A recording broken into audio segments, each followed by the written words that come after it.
Hello everyone, welcome back to your own channel. आज हम करने जा रहे हैं आपकी वर्कशीट नंबर 58 विषय विज्ञान कक्षा 10, हमारी डेट 31 दिसंबर के लिए। तो चलिए शुरू करते हैं। आज की वर्कशीट में जो हमारा पार्ट है विद्युत, उसके अंदर हम पढ़ेंगे विद्युत धारा का तापीय प्रभाव। देखो, यदि कोई विद्युत परिपथ विशुद्ध रूप से प्रतिरोधक है तो स्रोत से ऊर्जा ऊष्मा के रूप में उत्पन्न होती है। इसे विद्युत धारा के तापीय प्रभाव के रूप में जाना जाता है। ठीक है, तो मतलब मान लीजिए फॉर एग्जांपल, अब मान लीजिए फैन चल रहा है, टीवी चल रहा है, बहुत देर तक वो चलते रहते हैं, उनमें करंट पास हो रहा है ना, लाइट से तो चलते हैं ना, इलेक्ट्रिसिटी से।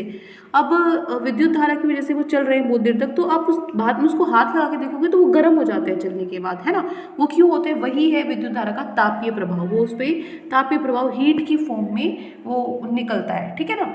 तो देखो, प्रतिरोध R से प्रवाहित होने वाली विद्युत धारा I है और विभवांतर V है, और t समय के लिए आवेश Q प्रवाहित होता है। तो आवेश Q को स्थानांतरित करने में किया गया कार्य कितना होगा? VQ। ठीक है, तो मतलब एक इसको यहाँ से यहाँ तक जाने में कितना कार्य लगा होगा? VQ। शक्ति कार्य करने की दर होती है, इसलिए विद्युत शक्ति, जो विद्युत शक्ति होती है उसका क्या फॉर्मूला होता है? VQ/T। ठीक है, जहाँ पे Q/T क्या है? I के बराबर होता है, करंट विद्युत धारा के बराबर होता है। T समय में स्रोत द्वारा आपूर्ति की गई ऊर्जा, और E क्या है हमारे पास? E = P/T। ऊर्जा किसके बराबर है? जो हमारी विद्युत शक्ति है गुना में कितना समय। ठीक है, तो E = अब यहाँ पे जो P है उसकी जगह मैं VI लिख दूँ यहाँ से। ठीक है, तो इसकी जगह मैंने क्या लिख दिया? VI लिख दिया। अब जो ये E है ना, ऊर्जा है, ये ऊष्मा में बदल जाती है, हीट में बदल जाती है, तो ये इसको हमने लिख दिया H। ठीक है, H हीट होता है, इसलिए H से इसको दर्शाते हैं ऊष्मा। सो H = किसके बराबर होगा? I²RT। ठीक है, क्यों? क्योंकि यहाँ पे जो V था ना, इसको मैंने IR लिख दिया, IR लिख दिया, तो 2 I हो गई, I² हो गया। इसे जूल के तापन के नियम से के रूप में भी जाना जाता है। तो क्या होता है जूल के ताप का नियम? जो भी हम ये फॉर्मूला निकाला है ना, H = I²RT, यही होता है जूल के ताप का नियम। इस नियम के अनुसार क्या होता है? प्रतिरोधक में उत्पन्न होने वाली ऊष्मा है वो क्या होती है? विद्युत धारा के वर्ग के समानुपाती होती है। ठीक है, H क्या होता है? समानुपाती होती है किसकी?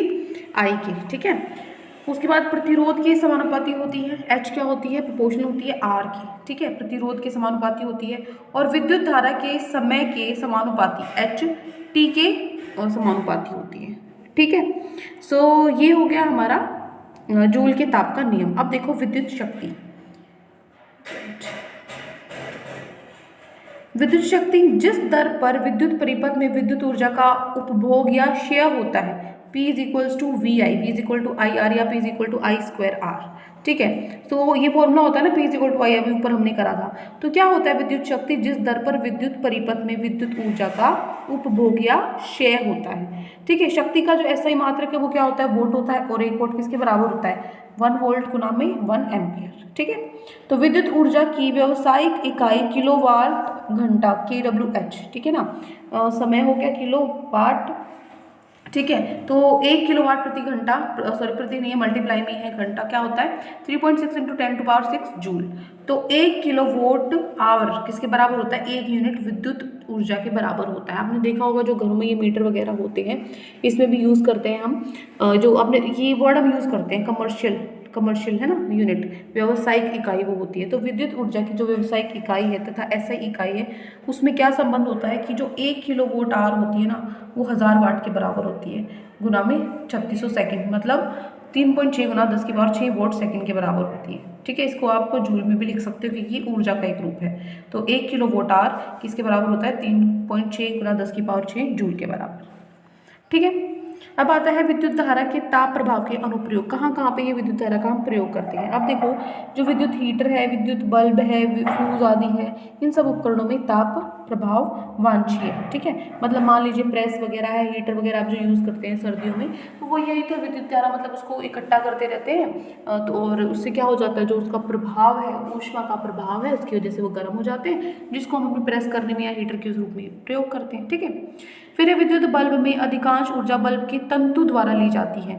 ठीक है, तंतु प्रदीप्त होकर ऊष्मा तथा प्रकाश उत्पन्न करता है। ठीक है ना, जो विद्युत बल्ब है, विद्युत बल्ब में आपने देखा होगा जो बल्ब है ना, उसमें मतलब ऐसा ये होता है, एक मिनट, ये ऐसा ऐसा कुछ होता है ना बल्ब में, ये बीच में, इसके द्वारा ली जाती है ऊर्जा। तो तंतु प्रदीप्त को कर ऊष्मा तथा प्रकाश उत्पन्न करता है। वो क्या करता है, हीट, इतनी ऊष्मा इकट्ठी करके क्या करता है, वो इतना एक मतलब गर्म हो जाता है, उसके बाद वो उसको प्रकाश के रूप में उत्पन्न करता है, लाइट जो हमें चलती हुई दिखाई देती है। तो बल्ब का तंतु है वो टंगस्टन का बना होता है, क्योंकि टंगस्टन का ही क्यों बनाते हैं, जो बल्ब है इस तरीके से, जो इसके अंदर ये तार होता है ना, ये टंगस्टन का ही क्यों बनाते हैं, क्योंकि एक तो ये उच्च तापमान पर आसानी से ऑक्सीकृत नहीं होता है, मतलब ऑक्सीजन ऑक्सीकृत हो जाएगा तो आग भी लग सकती है, तो इसलिए जल्दी से ऑक्सीकृत नहीं होता। और इसका जो उच्च गलनांक है, मतलब गलने की इसकी क्षमता है, उसके लिए बहुत ज़्यादा टेम्परेचर चाहिए। तो मतलब बहुत मैक्सिमम से मैक्सिमम टेम्परेचर पे भी ये क्या हो जाता है, पिघलता नहीं है, ठीक है। तो जो प्रकाश है वो बना रहता है।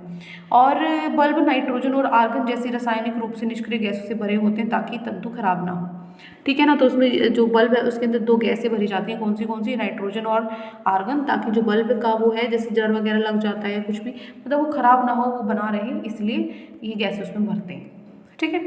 फिर आता है फ्यूज़।